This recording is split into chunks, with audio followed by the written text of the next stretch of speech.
अस्सलाम वालेकुम, मैं हूं शेफ़ अफ़ज़ल और आज आपके लिए लेकर आया हूं रमज़ानुल मुबारक के हवाले से एक बहुत ही ज़बरदस्त किस्म की रेसिपी जो रमज़ानुल मुबारक में हर घर की ज़रूरत है। तो आज मैं आपके साथ फ्रोज़न पराठे की रेसिपी शेयर करूंगा, किस तरह से आप फ्रोज़न पराठे बना के और इनको 2 महीने तक स्टोर करके रख सकते हैं। कौन सी टिप है जो हमें फ़ॉलो करनी चाहिए ताकि ये हमारे पराठे एक तो क्रिस्पी भी बने और दूसरा ये ख़राब भी ना हो, लच्छेदार बने। क्या हमें करना चाहिए और इनका जो फ्राई का प्रोसेस है उसको कैसे करना चाहिए, उसके बारे में भी कुछ टिप्स एंड ट्रिक हैं, वो भी आपको बताऊंगा। तो इंशाल्लाह आज की रेसिपी बहुत ही ज़बरदस्त होने वाली है। तो बिना टाइम ज़ाय किए चलते हैं इस ज़बरदस्त सी रेसिपी की तरफ और इसको बनाना स्टार्ट करते हैं। बिस्मिल्लाहिर्रहमानिर्रहीम। तो सबसे पहले पराठों का हम आटा गूंद लेंगे, जिसके लिए सबसे पहले जो चीज़ मैं इस्तेमाल कर रहा हूँ यह है ग्लूकोज़ डी। अच्छा, ग्लूकोज़ डी इसके अंदर ऐड करने का क्या फ़ायदा है? देखें, एक तो ग्लूकोज़ डी ऐड करने से आपके पराठों का कलर अच्छा आएगा, इसमें से खुशबू एक अच्छी आएगी और पराठे आपके क्रिस्पी बनेंगे।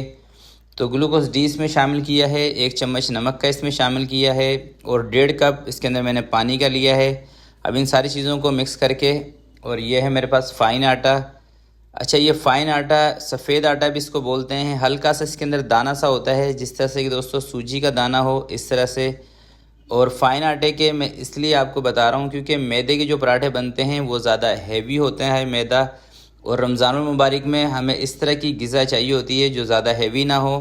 तो अगर आपको ये फ़ाइन आटा ना मिले फिर आप मैदे से ही बना सकते हैं, मगर उसके अंदर फिर आपको 25% चक्की आटे का इस्तेमाल करना है, सारा मैदा नहीं लेना। सारे मैदे से बन जाएंगे मगर थोड़े से हैवी पराठे बनेंगे। और इसकी डो जो हमने तैयार करनी है वो थोड़ी सी जानदार होनी चाहिए। देखें दोस्तों, किसी भी चीज़ को जब आपको ज़्यादा टाइम तक रखना हो बना के, तो उसके अंदर पानी का इस्तेमाल कम से कम किया जाता है, क्योंकि पानी और हवा ये 2 ऐसी चीज़ें हैं जो चीज़ों को ख़राब करती हैं। तो मैं भी कोशिश ये करूँगा कि इसकी डो थोड़ी सी जानदार बनाई जाए, सख्त, जिसके लिए पानी का मैंने इस्तेमाल कम ही किया है। और दूसरा, जब पराठे की डो हम सख्त बनाते हैं तो इसका ये भी आपको फ़ायदा मिलता है कि पराठे ज़्यादा घी एब्ज़ॉर्ब नहीं करते हैं। जब आपका आटा नरम होगा तो ये घी ज़्यादा एब्ज़ॉर्ब करेंगे, इसलिए मैंने थोड़ा सा जानदार रखा है। और 2 चम्मच इसके अंदर मेल्ट किया हुआ घी शामिल किया है। तो मेल्ट किया हुआ घी इसमें इसलिए शामिल किया है ताकि पराठे हमारे रबड़ की तरह ना हो, खस्ता हों, बीच में से ऊपर से क्रिस्पी हों और बीच में से खस्ता। तो अच्छी तरह से इसको गूंद लेना है, एक लचकदार सा और थोड़ा सा सख्त सा आटा। तो अब इसको मैं रखता हूँ तकरीबन 20 मिनट के लिए स्टे पर, क्योंकि आटा है हमारा सख्त। चलें दोस्तों, 20 मिनट मैंने आटा गूंदने के बाद इसको स्टे दिया था। अब सिंपल इसके पेड़े बनाएंगे। तो 1 किलो ये हमारा आटा है और इसके जो पेड़े मैं बनाऊंगा अंदाजे से तकरीबन 11 से 12 इसके पेड़े बना लेंगे। तो 1 किलो अगर आप आटे के बनाएं पराठे तो 10 या 11 या 12 के करीब आपके पेड़े इसके बीच में आप बनाएंगे, तो इनका जो साइज़ है वो बिल्कुल सही रहेगा।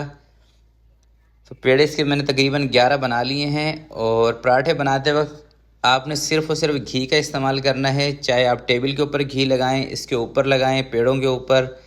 तेल का इस्तेमाल नहीं करना, क्योंकि दोस्तों तेल वाली कोई भी चीज़ आप 1-2 महीने तक बना के रखते हैं तो तेल की वजह से उसके अंदर स्मेल आ जाती है। तो तेल का इस्तेमाल आपने इसमें नहीं करना, घी का इस्तेमाल करना है। घी ज़्यादा बेहतर है तेल से। तो इस तरह से इसकी रोटियां बना लेता हूँ एक दफ़ा मैं सारे के सारे की। चलें जी, रोटियां मैंने सारी बेल ली हैं। और अब जो सबसे पहले वाली रोटी थी उसको उठाएंगे। इसको मैंने पलट दिया था और थोड़ा सा इसको और पतला करके, और इसके बीच के अंदर घी अप्लाई करेंगे ताकि इसके लच्छे बने। और घी के ऊपर स्प्रिंकल करूँगा मैं कॉर्नफ्लोर। तो कॉर्नफ्लोर दोस्तों इसके ऊपर क्यों मैं स्प्रिंकल कर रहा हूँ, इसका फ़ायदा ये है कि पराठों के अंदर जिन लोगों को ज़्यादा मसला होता है कि बहुत ज़्यादा घी वाले पराठे हैं, तो जब आप कॉर्नफ्लोर का इस्तेमाल इसके बीच में करते हैं तो आपको ज़्यादा घी नहीं लगेगा इसके अंदर, क्योंकि कॉर्नफ्लोर जो भी एक्स्ट्रा घी ऑयल होगा उसको एब्जॉर्ब कर लेता है, इसलिए।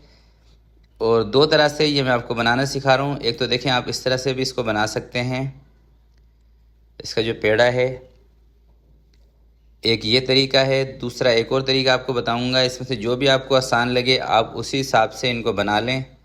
तो ये पेड़ा हमारा तैयार हो गया है। और दूसरा तरीका भी आपको बता देता हूँ। करना आपने वही है कि इसके बीच में अच्छी तरह से घी लगाना है। घी के ऊपर कॉर्नफ्लावर पाउडर ये स्प्रिंकल करना है। और ये जो तरीका है, इस तरीके से होटलों पे पराठे बनाए जाते हैं। इसे थोड़ा सा इसको आप बड़ा कर लेंगे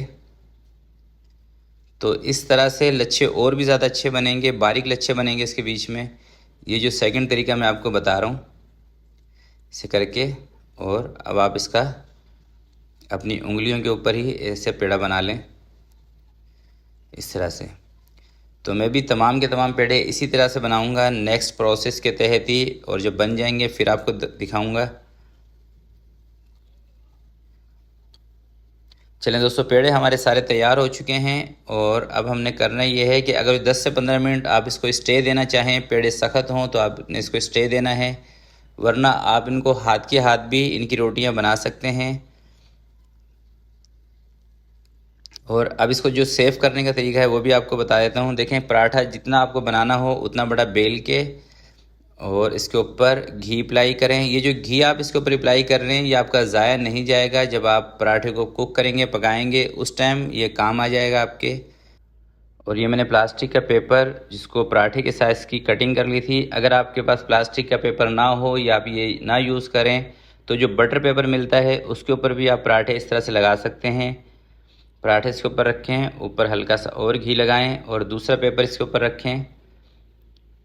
तो मैं बनाऊंगा 5-5 के पैकेट, तो इस तरह से आप 5 पराठे एक ही साथ रख सकते हैं इनको बेल कर।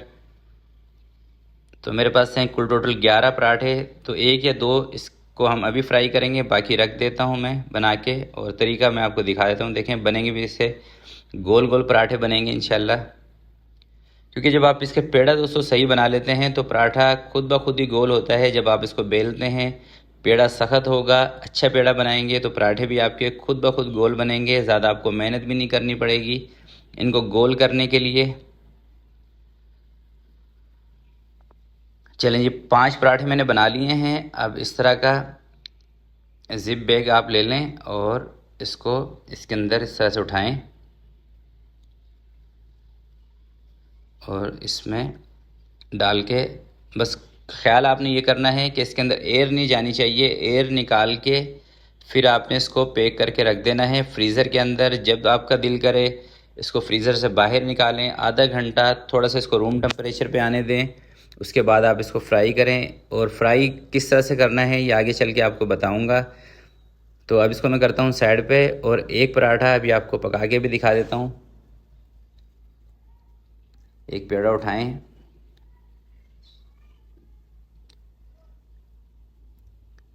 तो मैं दोस्तों थोड़ा सा इसको छोटा रखूँगा साइज़ में। आप थोड़ा सा बड़ा करना चाहें तो कर सकते हैं। और तवा भी हमारा गर्म है। तो जो अभी मैं प्रोसेस आपको बता रहा हूँ फ्रोज़न पराठे का भी दोस्तों यही प्रोसेस है इसको पकाने का। तो एक तो आपने इसको ज़्यादा तेज़ आंच पे नहीं पकाना, क्योंकि फ्रोज़न पराठा होता है इसके बीच में थोड़ी सी ठंडा, इसका जो आटा है या पराठे हैं ये ठंडे हो जाते हैं, तो इसको आपने हल्की आंच पे पकाना है। और शुरू में कच्चे आटे के ऊपर आपने घी नहीं लगाना, क्योंकि दोस्तों जब हम कच्चे आटे के ऊपर घी लगा देते हैं तो घी पराठे के अंदर ज़्यादा चला जाता है और इसके लच्छे भी नहीं खुलते। जब पराठा थोड़ा सा आपका पक जाए, यानी कि ये जो आपका आटा है ये थोड़ा सा कुक हो जाए, उसके बाद आपने इसके ऊपर घी लगाना है। देखें, मैंने भी दोनों साइड से इसको पहले पका लिया था, और जैसे ही आटा हमारा थोड़ा सा पका उसके बाद इसके ऊपर मैंने घी अप्लाई किया है। तो कच्चे आटे के ऊपर आपने घी बिल्कुल भी नहीं लगाना, वरना आपके पराठे बहुत ज़्यादा घी वाले बन जाएंगे और इस तरह का कलर भी नहीं आएगा। तो हल्की आंच पे, मीडियम आंच पे आपने इन पराठों को पकाना है, तो इंशाल्लाह इसी तरह का कलर आएगा जैसा कि माशाल्लाह से हमारे पराठे का आया है। तो इसी प्रोसेस से आप इसको पका लें।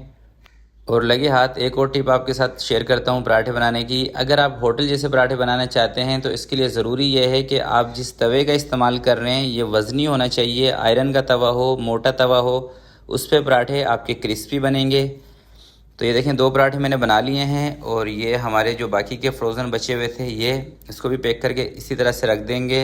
और एक पीस मैं अभी आपको तोड़ के भी दिखा देता हूँ, इसको साइड पे करके। तो ये देखें ये पराठे, और इसको तोड़ते हैं। बिस्मिल्लाहिर्रहमानिर्रहीम। तो देखिए माशाल्लाह से कितने क्रिस्पी क्रंची पराठे बने हैं। और इंशाल्लाह जब भी आप बनाएंगे आपके ऐसे ही पराठे बनेंगे।